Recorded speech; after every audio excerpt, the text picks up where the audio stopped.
Hey, Harold and Casey, I wanted to just share with you something that I've been doing recently to kind of help myself keep track of clients and, just help myself stay up on programming on a weekly basis and communicating with everyone. And this is not to say that what you're doing isn't good or, whatever. I've kind of recently started doing things this way and have found it to be pretty efficient for myself. So I thought I'd share with you, but there's no obligation for you to do any of these things, of course. So I downloaded the Google Keep app. I like this notes app because it lets me create a checklist. So basically what I've got here, you can see I've checked off most of my client names because I did that stuff on Sunday and then had additional homework to upload for some people. But I basically have a client checklist here. And so when that's all unchecked, it's kind of bonkers, but I've got it all alphabetized. And so I effectively, every Sunday is when I do my programming. I've kind of considered switching that to Wednesdays because I do think that kind of eating into my weekend sometimes can be frustrating. So I've got this alphabetized client list. I usually just start at the top and work my way down. And I usually send everybody like a Sunday check-in, which is just either via text or sometimes I'll just shoot a quick video over. People seem to really like that. It's really, really personal, but it also takes less time than typing up a personalized message every time. So I go ahead and I just send them all a brief video, which is just like a, hey, hello, I hope you had a good weekend. Here's our plan for the week or for the next 2 weeks, depending on how far out you want to do it.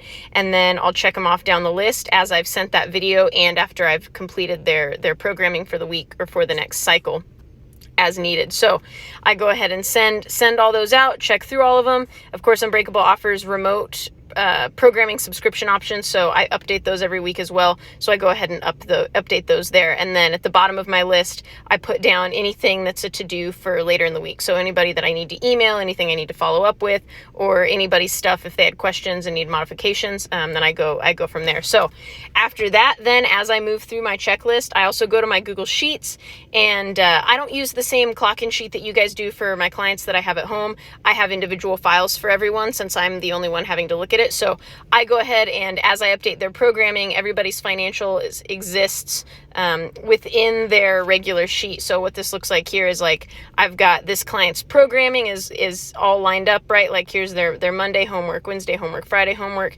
And then within here, I also have a finances sheet, which apparently on this one is not updating.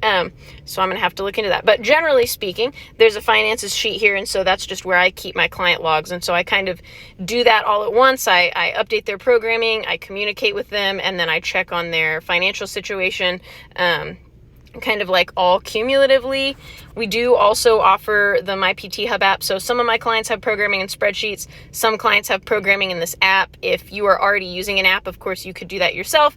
If you would like to be added to this app, I would be happy to add you in and kind of take you through it. I think Mypthub's pretty cool. It lets people chat with you, lets you upload workouts. It also lets you upload habits for people, which is kind of cool. So there's this habit thing, and yes, you can use these to be assign a walk or breath work or, like gratitude journals and stuff. Oftentimes I will assign step goals to clients outside of our sessions, like getting a minimum of 10 to 15,000 steps a day, keeping a gratitude journal, things like that. So if that's something that you're wanting to do, you can also kind of add habits as homework for them within the app. I personally, I assign habits whether I use the app or whether I use Spreadsheets. So in my Spreadsheets, for some of them, for example, this fellow here, he's a combat fighter, and him and I meet together one day a week, and then he has homework for himself. So we're just kind of starting out. So we've just been doing our workouts together on Friday, and then he'll start having homework. So you can see here on Tuesdays, I've got skill work, mobility, rest, and everything for him. And so as we go through the program, those things will get filled in. This fellow's a firefighter for Fort Riley, so he's got an erratic schedule. So you can see I've kind of layered his programming throughout the week in a way that matches up with his 48 hours on, 48 hours off assignment. And then within some of these, he's got lifting days, but also he'll have hey, get 10,000 steps a day this day. Here's a mobility video for this day. So I kind of like to assign things like that as well. So this is just what I've been doing recently. It works pretty well. As far as my calendar goes, sometimes I'll have, I've got all my recurrent clients here on the schedule, and then I'll schedule people in as needed.